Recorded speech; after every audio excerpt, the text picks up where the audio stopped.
On today's show, the six-path Helios sage of prospect analysis, Aram Leighton, joins the show to break down the latest movements in Padres prospect land, as well as whether or not they have what it takes to make another potential patented Preller splash during the trade season. Let's get to it.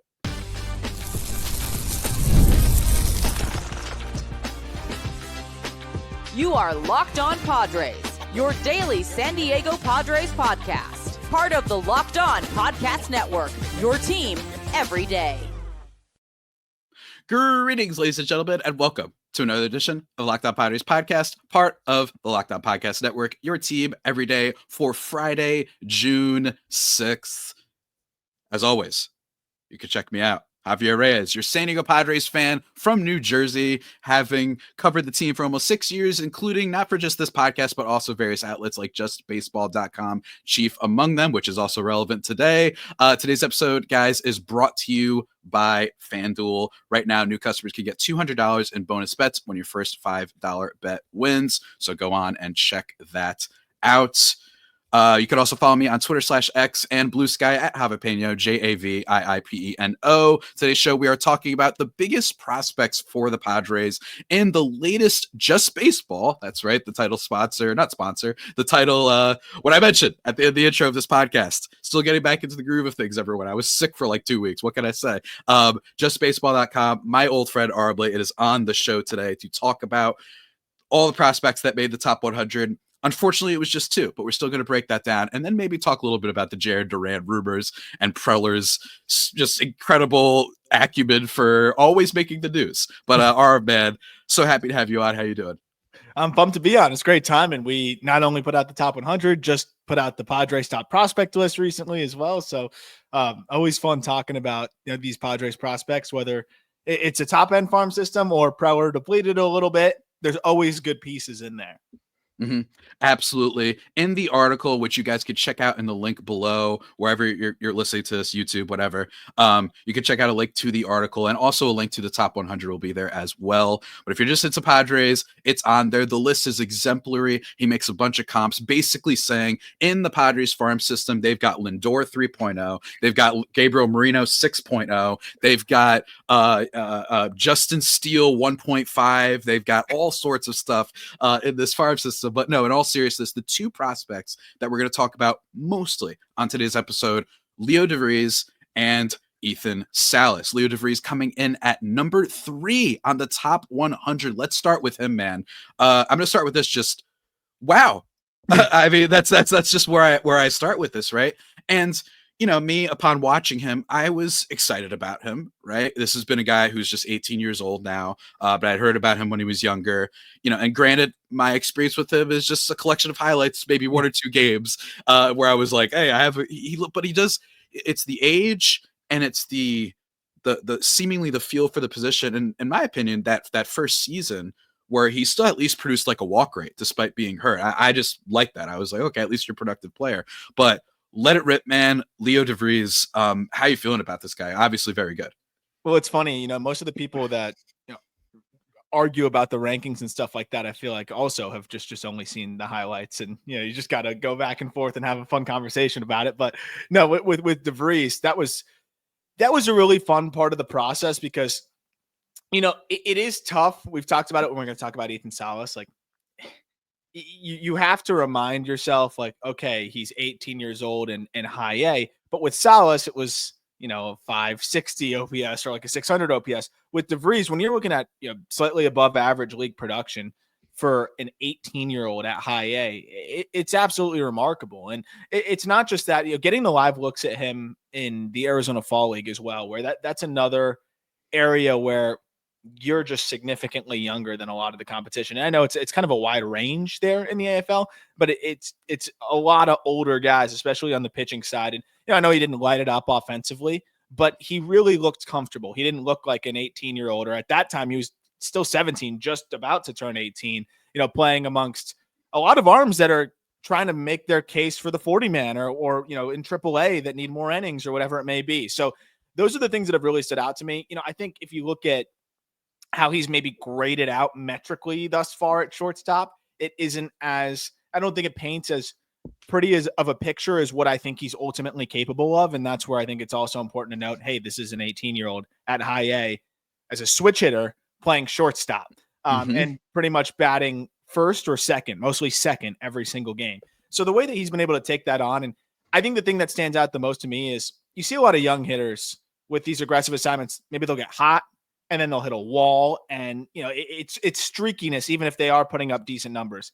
He's been so consistent, and you get those pops, he hits for the cycle and things like that, but you rarely get a stretch where it's that 0 for 15 or 1 for 25 or whatever it may be. And I think that's a testament to the approach, the feel for the game, and just all the little things that he kind of brings to the table that you just don't see from most 18-year-olds. And then the last thing I'll mention on him is the ability to just get into his power already. You definitely want to see, I think, a little bit more in the exit velocity department, but a reminder that he would be like a high school senior right now. I think that will come. There's definitely room for a little bit more strength, but the fact that he's already driving the ball in the air with consistency from both sides of the plate makes me really optimistic about how much power can be in there once he, just matures physically and is no longer a teenager. Yeah. That's just the craziest thing is the age. And while that also, I think, was the reason we got excited about Ethan Salas, and we're still excited about Ethan Salas, in this Cal league, I just can't get over how I think you nailed it, right? It just doesn't feel like he's had that awful stretch. And when he has, like in Cal, when he was, 237 batting average, but he still had a good on base, he had a little bit of an injury that he was dealing with, right? So I think that's what's gets me so excited. But again, he is super young. Last thing about him, though, before we go to break, does he have the aura, Aram? Because that is the overused phrase these days, but I'm all in it until, I don't know, some politician uses it in a court. Yeah, exactly. Until then, I'm going to keep using it. That's when you bang it. That's when it's over. But no, he does. But and honestly, it is funny. It's not something that factors into the rankings, right? Where it's a guy that's top 3 in our or in our top 100 already. But he does have that star like moxie to him, and I think the part that actually is important there is he's confident. He's unfazed. He's not really.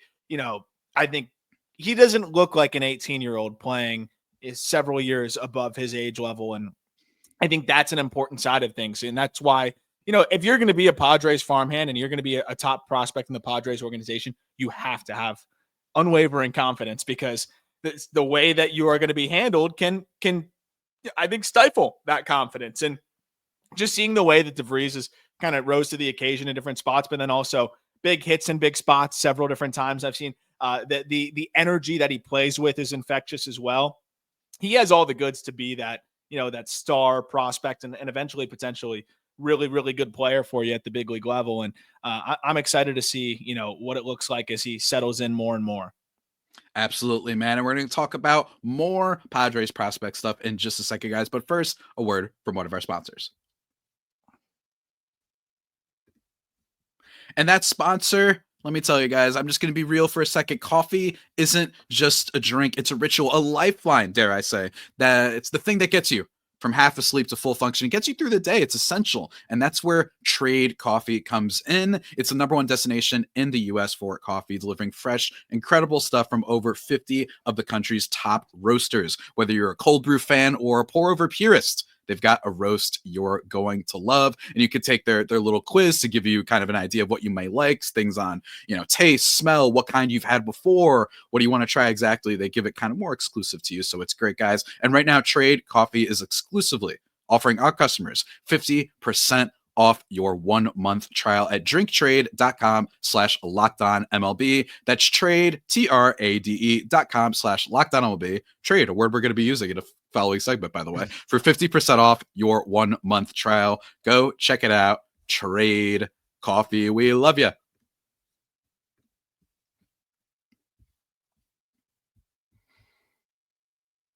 And just like that, everybody, we are back here into Locked On Padres, your team every day for Friday, June 6th. As always, again, one more time, you can check me out, Twitter/X and Blue Sky at Javier, JAVIIPENO. You can also check out Aram on Twitter/X at Aram Leighton 8. And also go follow Just Baseball as well. You'll see it in his bio. Just type in Just Baseball. It's got a lot of followers. You can go follow on TikTok too. Do great stuff there. Admittedly, though, I'm biased. Let's talk about Ethan Salas, who dare I say, it's disappointingly for a lot of people. Not disappointing for me because I hear your thoughts and text you almost every day. But number 72 on the top 100, still the number 2 prospect for the Padres, which is still, a good thing. But I want to highlight one thing that you mentioned from the article and get into my thoughts on this, which is you mentioned that the chase rate did climb by 5%. To 25% in a high A this year. But you did mention this. The jump was mostly predicated on a spike in chase against fastballs, not breaking balls, pointing towards a young hitter who is perhaps a little overzealous rather than challenged to recognize spin. Aram, I think that is a good microcosm of everything about the Ethan Salas conversation. Yeah. This guy is young, he is raw, and in my opinion, he is a catching prospect. And I don't understand catching prospects. It's the way I never understood how to draft a tight end in fantasy football, right? Yeah. Like I just didn't. I never know what's going on here, and I think that he's one of those guys. Respectfully, where I kind of don't even care where he's ranked because of the age, the literal position. And I just think that this is a guy that everybody freaked out on with the peripherals initially. And we've been talking about this for a long time. And he's a guy that I think needs patience, but that's not what Padres fans are used to. All they heard was generational prospect. It's Adley Rutschman. It's Big Dumper Cal Rowley, whatever you want to call it. Should other Padres fans feel the same about not caring right now about the back and forth ranking, the way it's vacillated, I think, amongst a lot of people? I think so, because I think this was one of those situations where, because of the development track that he was put on, or like kind of lack thereof, it made it impossible to properly assess him, because he wasn't really performing at levels that you wouldn't expect him to be able to perform at. So you can't compare him to his peers. You can't say that he's exceeding his peers, because maybe there's some other people in his age and maybe some other teenage top 100 prospects that you could have catapulted into AA or high A, I should say. And, maybe could have put up that high 500s OPS. So that part was really tough. But when you just look at the pure scouting perspective, that's why I think people very much bought into what he can be. And that's why I still am. But, the difference between whether he's a blue chip, top 30 prospect or number 70 or 80 or whatever it may be, or some people even don't have him on the top 100 now, which I think is very extreme, is, how much he's going to hit. But the thing is with catchers, as you know, it's such a late blooming position so frequently, and you still have a kid that is way ahead of his years. If it weren't for the injury, he definitely would have been pushed up a little bit more. Probably would have been closer to the middle range. It is disappointing in the regard that, like, because of that back issue now, like, he's going to miss a lot of important reps. Still has a lot of time. He's 19 years old, but that was something I was excited to see. Like, okay, he's going to get up to double this year, and it's going to be a challenge. But I think there's something about AA this year that is almost a little bit less of a challenge than, like, hey, you're just getting your feet wet in pro ball, get to high A. That I think was a little bit much. So I was expecting him to be a guy that, of course, would have an adjustment period. But I thought as the season progressed, we might have finally seen an Ethan Salas who had a chance to settle in. I saw a much improved offensive Ethan Salas in the Arizona Fall League, where it was like a 750 OPS, but watch him hit the ball hard. He was controlling his ABs a lot better. And I felt like, just even in the early going this year before that injury, it felt like he felt that momentum and really wanted to build on it. And that's where I saw the aggression on the fastballs. I'm not as concerned about that uptick in chase as you alluded to, because he is and was recognizing spin really well. And that's why I feel confident about him. But the thing I just keep kind of just trying to remind people is, when you are a good defensive catcher, and Ethan Salas has a chance to be an elite defensive catcher, the barrier to be the offensive barrier is so low. And that's an important aspect of this thing. Ethan Salas, if he can develop to be a 100 WRC plus guy, right, a league average hitter, he will be a well above average big league catcher, in my opinion. And I think he has a chance to be, one of the better defenders in the sport. And you look at like a Patrick Bailey, that guy, if I think he has like a 550 OPS right now, and he's still accumulating WAR. I don't think you ever want it to be that low, and I think Salas has the ability for it to be much better. But the point being, if Salas is a low 700s OPS and he continues to develop defensively the way that he looks like he can, with the receiving, the blocking, the way he goes about his business, the catch and throw, he's going to have such an easy climb up to 3 WAR plus that's why he's a top 100 prospect for me, even with the offensive struggles and things like that. but I can understand why some people may be a little bit apprehensive just because we haven't seen him succeed offensively yet. But to be fair, he hasn't really had the chance to do so. Yeah, and that's my thing is I like the ranking because my thing is he's struggled with the hitting and he's hurt and he's super young and kind of inexperienced in a lot of ways. But I like what you mentioned as well in the article. Now I wasn't doing all hyperbole in the opening segment of the show, but you did bring up Gabriel Marino. Guess what? 758 OPS right now, nearly a three-win player, I believe, because he's so good defensively. He's not going to hit a lot of home runs. He's not going to be Cal Raleigh, but he's just going to be a solid hitter. And I personally think that Padres fans, now granted this is fandom and that's weird and dumb to try to analyze people who are lunatics half the time, especially on the internet, especially current internet. But I think that with the Padres, that brother's been starving, the Padres fan base, when it comes to catching. And I think that because of that, they heard awesome prospect. They saw him struggle and they're like, screw this guy. The prospect people are wrong. No, it's probably because he was 12 years old. Yes. And I think that that's the biggest thing that happens here. But I'm really excited about the guy. And I asked you about the aura.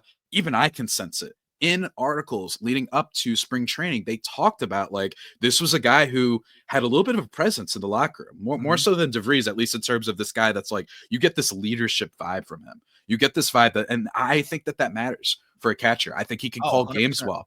And it's not going to be this thing where it's like, oh, Martin Maldonado, he's a veteran presence, and don't get me started on him. And I'm like, cool. I would like higher than a 20 WRC plus, please. But with Salas, I just think that with catching, people make the mistake of thinking that you're getting a regular hitter. You're not, right? Like you're just not getting a regular hitter. Gabriel Marino's stats are like fine if he wasn't a catcher. But because he's a catcher, it's awesome. I really think it's like the tight end thing in fantasy football where like, especially if you can defend. Because it's so hard to like, it's such a hard position to even find good defenders there. And then once you find a good defender, like you look at like Austin Hedges, you watch that guy swing, you know that it's not going to work out, right? But that's my biggest point with Ethan Salas is people will point towards the numbers. I get it. And I'm never going to be the guy that's like, oh, like, but the mechanics, it's gonna eventually work out. I think you got to balance the two. But Salas, watch him swing a bat. He does not look like a guy that's going to be Martin Maldonado, Austin Hedges. It's a nice swing. He's improved, I think, mechanically every time you check in. He would have gotten blown up in the Arizona Fall League if he didn't progress last year. Like if you had dropped him in the Arizona Fall League in the beginning of the year, he would have gotten blown up. So I think he made some progress, both pitch recognition wise, approach wise, again, a little bit fastball hunting heavy, but overall knowledge of the zone, swing got a little bit better. Watch him swing. And like, that's a guy that has a great chance to at least be a league average hitter. And if he's that, he's going to be a very, very good catcher in the major leagues for a long time. It's just tough because the guys that are ahead of their years, sometimes we conflate that with, oh, well, if he's this at 18, then he's going to be Johnny Bench when he's 25. No, sometimes it just means that he has a higher floor and that he has a higher chance of being able to be that regular because of where he's already at.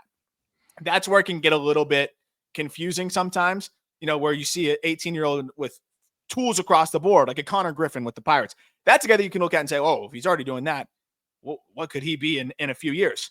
That could be a superstar for sure. But I think also there is something to be said about, wow, look how polished he is at 18.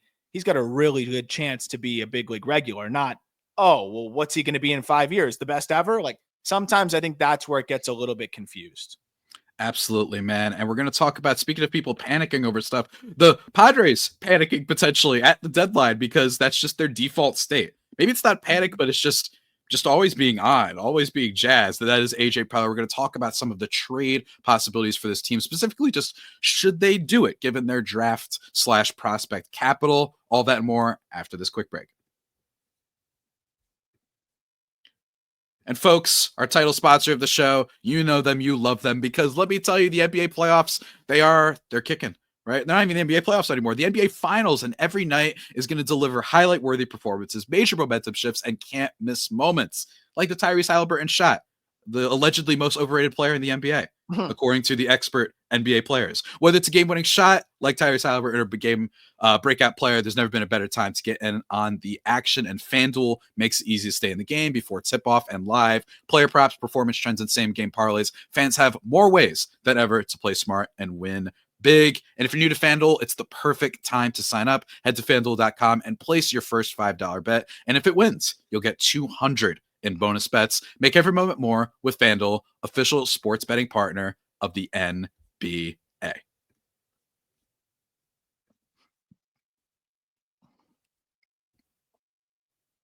And just like that, everybody, we are back here on the Locked On Padres podcast in the waning, but certainly not worst moments of this year's show. We got to talk about some trade stuff, man. Let me tell you, because you might have heard Jarren Duran rumored. We talked about it on this show yesterday as well. My personal opinion on it: Jarren Duran, very good player. More importantly, though, years of control as well. After this, he's been an electric player for the Red Sox, especially last year. He's made the news in a bunch of ways, and he's an important player for them. And he's a left fielder. And the Padres, as of the last time I checked, have the second worst OPS among left fielders in baseball. Have had a couple good defensive moments with guys like Jason Hayward and Brandon Lockridge, but otherwise, it is a bad position for them. Only catcher being worse. Man, first of all, what's just kind of your takeaway, like just broadly speaking, on the Padres situation and Preller? And like, is he going to pull this off, or any type of other crazy trade? I know Luis Roberts out there. Granted, he's a center fielder, but even still, like, are you feeling it? Because I don't know anymore, man. I'm personally against it. I like the Padres farm system. I'd like them to regenerate just a little bit before we trade out of it again. But what's kind of your vibe on all the trade rumors? I did think about how good defensively that outfield would be if you threw Duran into a corner. That's a guy that can play a good center too. And I'm thinking like, man, you've got Duran, Merrill, Tatis. Not only defense, that's one of the best outfields. You can make a case that that's as good of an outfield as any in Major League Baseball. Like that's the part that is tantalizing to me. And you look at a Leo De Vries, who I absolutely love, and you probably have to part with in a deal like that.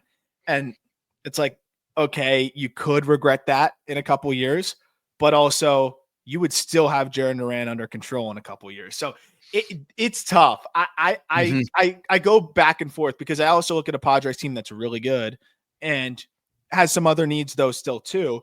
And we talked about it before we hit record. Like, you could go get a Jesus Sanchez for a mid-level prospect, right? Like, and Boston Bateman. Yeah. You know what I mean? Something like that. If that, like, I don't even know if you have to go there. And probably not, right? Yeah. He's going to make you better. He's not even close to Jarren Duran, but then you could allocate assets to go get, more pitching or do some other things too. Cause I imagine you go get Jarren Duran, you don't have much left to work with there in terms of being able to go make a trade. So I waffle on it. But I do think it's worth the due diligence. And if there's like any way that you can pull that trade off without trading De Vries, I think you try to find a way to do it. But you don't want to sell low on Salas as he's hurt. And then you go from there. Like, you have to move one of those two if you're getting a Jarren Duran. So it's tough there. If I were Preller, I would be looking at some of the middle tier options and trying to play more volume there, make a few different moves, and hold on to my blue chip guy or guys. I will say, with the infield, with Manny, with Cronenworth especially, I don't think Leo De Vries is a first baseman, so forget that. And shortstop, unfortunately, Xander Bogaerts is at that position for the foreseeable future. I really personally think that the Hector Gomez trade idea was a really, really good one, in which the Padres offload Bogaerts and they also receive Marcelo Meyer in return. I think that was a really great move. And I think it should be talked more on your show, frankly. I think that it was just a great, great idea. You think that we're put him up to that one? Yeah, he said, yeah, hold up, man. Like, just put my stuff out there. Look, I love AJ Preller, and I think he is a good GM. I think that he is been awesome for not just the Padres as a culture, but for the sport. I think it's good. I think people talk about winning. Guess what? People also like flash. They like the thing. And guess what? We're like always selling out games. I was there. They sell out every game. And random Tuesday night, they sell out games against the Angels. So like, this means a lot for the culture, because it's just really fun to be like, the guy cares. You know what I mean? Yeah. He's always going to make big moves. But I am kind of with you. I don't think people understand. I mean, maybe they do. Just like Jesus Sanchez in this lineup. It's not going to break your mind or anything, but he's playing well, and like I don't think it's going to cost too much, and you'll feel it. You'll really feel it. This isn't a team that has nothing. This is not the Orioles where I would have traded the farm to get a hypothetical great starting pitcher, right? Like I would have done that because my thing would have been it's a huge need, and like we're struggling in that area.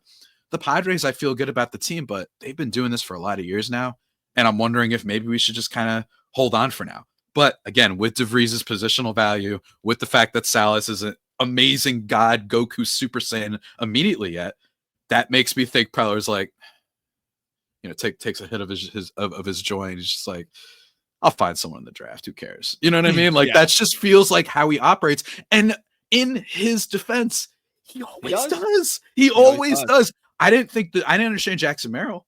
I didn't understand any of the picks that they've made. And all of a sudden, Jarlin Susanna, now I believe number 33 on the top 100 or around that range.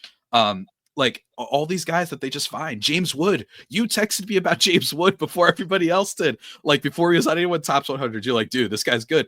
They just find them. So I don't know, man. Well, any final thoughts, I think, on this? Because is there any other bat you might do this for? Because it feels like this is the one. I think Rhino Hearn makes a lot of sense too. That is one of the Orioles, bats where I look at it and say, yeah, there's a little bit of redundancy with Sheets since he's, kind of a guy that you'd rather probably DH or play first base instead of left. But like at the same time, I think he would be more than fine in left. That's another one of those situations here though, where I think you look at it and say, okay, those guys aren't winning you the World Series, but they can really help you get there because you're getting what, like a 585 OPS from Tyler Wade, who's getting a lot of starts in left field. You're running Gavin Sheets out there who you'd rather not. I think he's better off in the DH spot. And even the aforementioned two, like Jesus Sanchez and O'Hearn, they're not wizards, but they're going to be better out there. So I think it's easy to get excited about the high profile guy, but I think it's been so bad in that corner that the smaller addition could make a big difference. But I mean, Duran move could be something that makes this team really scary. It's just they need to address some other things too. And would they still be able to do that? I don't know. But they're probably going to do it. You know what I mean? They're probably going to, at least they're going to try. But my thing is, with the future of this team, a lot of the pitching is up in the air. There's still stuff up in the air that I want to figure out how to address. I get that pitching. It's not like they have pitching prospects right now, but I mean, they do, but not, imminent ones. I'm conflicted, man. I'm always conflicted, but every year that they do this, they end up doing something big. I personally think the 2023 blueprint was great, in which they traded for Marlins, Garrett Cooper, G-Man Choi, Scott Barlow. They said, you know what, the team's kind of weird right now. Let's just take some low pot shots. Sometimes it'll work out. I just love the core of this team. But Aram, man, this has been fun as always. Love talking prospects with you. Might have you on at another time to talk about just like the other guys we missed on that we didn't get to go over, like Tyson Neighbors, Cash Mayfield, Cobb Hightower, all these sort of guys, and like the depth of this farm system that might grow over the course of the time. But everybody, go check out Just Baseball. Go check out the call up specifically for prospect analysis. Aram is the best that I know in the business. He's fantastic. Go listen to that stuff. It's great. So go check it out, guys. One more time, you can follow me on Twitter/X at Javipeno, JAVIIPNO, as well as Blue Sky. And you can also follow Aram on Twitter/X at Aram Leighton 8. Until next time, everybody, stay safe. And of course, stay faithful. My Friar Faithful homies, take care.